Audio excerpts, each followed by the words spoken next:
ये बुद्धिमत्ता आपके लिए काम करती है या आपके खिलाफ काम करती है, ये चीज आपके जीवन की प्रकृति को तय करेगी।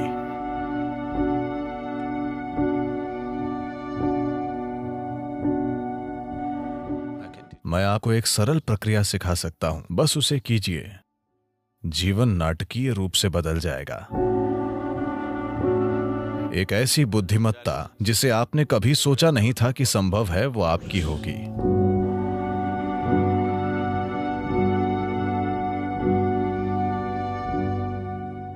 आधुनिक विज्ञान आज ये मानता है कि आकाशीय बुद्धिमत्ता जैसी कोई चीज होती है,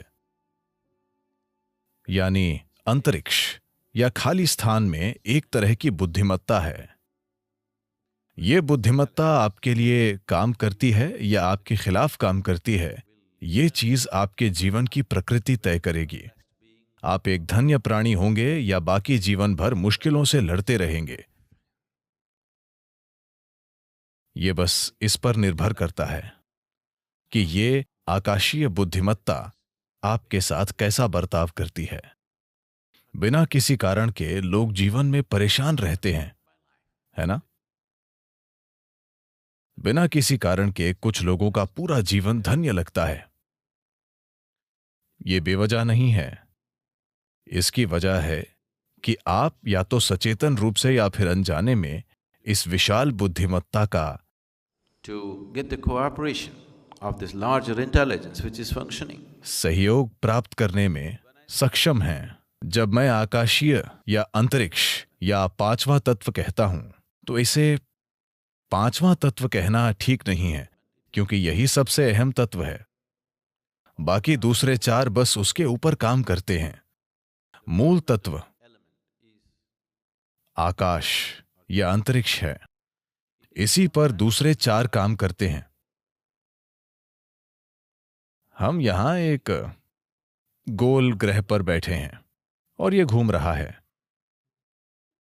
पृथ्वी का घूमना, सौर मंडल, हर चीज। मैं चाहता हूं कि आप ये जान लें कि आकाश ने हर चीज को अपने स्थान पर थाम रखा है। आप अपने स्थान पर अपने आप नहीं बैठे हैं, इसीलिए नहीं कि आपके पास बैठने के लिए नितंब हैं। आप अपनी जगह पर सिर्फ इसलिए बैठे हैं क्योंकि आकाश ने आपको थाम रखा है ना? You think it's your buttock? आपको लगता है कि यह नितंब की वजह से है, आपके नितंब से नहीं। आकाश ने आपको थाम रखा है। आकाश ने पृथ्वी को अपनी जगह पर थाम रखा है। यह आकाश है जिसने सौर मंडल को थाम रखा है। यह आकाश है जिसने इस आकाश गंगा को थाम रखा है। आकाश ने ही पूरे ब्रह्मांड को थाम रखा है और कोई तार नहीं बंधा है। बस यूं ही, बस ऐसे ही थाम कर रखा है। अब ये आकाश, अगर आप जानते हैं कि इसका सहयोग कैसे लें, अगर आप जानते हैं कि अपने जीवन में आकाश का सहयोग कैसे प्राप्त करना है, तो आपका जीवन धन्य होगा। मैं आपको एक सरल प्रक्रिया सिखा सकता हूं, जो वैसे भी हमेशा आप में से आधे लोग नहीं करेंगे। आप बस इतना कीजिए। सूर्योदय के बाद सूरज के 30 डिग्री का कोण पार करने के पहले, 30 डिग्री का मतलब इतना, 30 डिग्री के कोण को पार करने से पहले आकाश की ओर देखें और आपको आज थामने के लिए नमन करें। जब यह 30 डिग्री को पार कर जाता है, दिन के दौरान किसी भी समय ऊपर देखें और फिर से नमन करें। सूर्यास्त के बाद एक बार फिर ऊपर देखें और नमन करें। ऊपर किसी भगवान को नहीं, बस आकाश को। आपको आज थामने के लिए बस ऐसा कीजिए। जीवन नाटकीय ढंग से बदल जाएगा। क्या आपने गौर किया है कि तेंदुलकर भी ऊपर देखते हैं?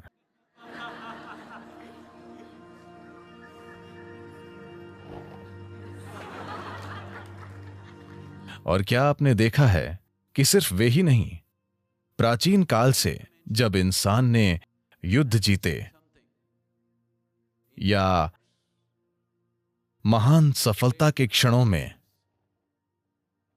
क्योंकि अनजाने में एक एहसास होता है, ठीक है, उनमें से कुछ लोग ऊपर वाले को देख रहे होंगे, पर उनमें से ज्यादातर जो लोग चोटी पर चढ़ने में सफल हुए, माउंट एवरेस्ट पर, तो ये स्वाभाविक रूप से होगा। क्या आपने ये देखा है, चाहे वो भाव स्पंदना या साम्यमा, जब आपने अनुभव के शिखर को छुआ, तब क्या आपने गौर किया कि आपका शरीर आभार से भर जाता है? शरीर भी आपकी जागरूकता के बिना ऐसे हो जाता है, क्योंकि कहीं ना कहीं एक समझ है, एक बुद्धिमत्ता मौजूद है जो ये पहचानती है। आप इसे सचेतन होकर दिन में 3 बार करें।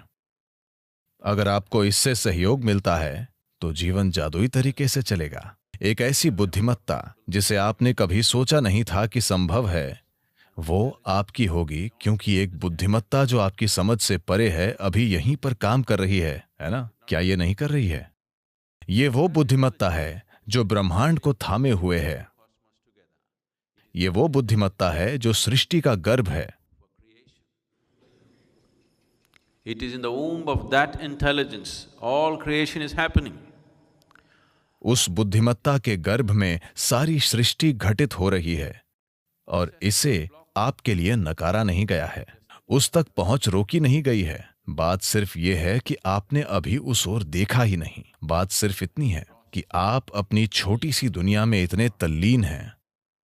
आपका शरीर, आपके विचार, आपकी भावना, आपके हार्मोन ने आपको इतना उलझा दिया है कि ऊपर देखना कभी नहीं होता। आप परे की किसी चीज पर कभी ध्यान नहीं देते, क्योंकि ये छोटी छोटी चीजें आप पर हावी हो गई हैं। इसी को हम माया कहते हैं। यही माया है। ऐसा नहीं है कि अस्तित्व मौजूद नहीं है, वो माया नहीं है। बात सिर्फ इतनी है कि ये माया है। जब कुछ इतना जबरदस्त और शानदार और विशाल घटित हो रहा है, तो ये छोटी चीजें आपको व्यस्त रखे हुए हैं और वे आपको ऐसा महसूस कराई हैं जैसे वे बाकी सब चीजों से ज्यादा असली हैं।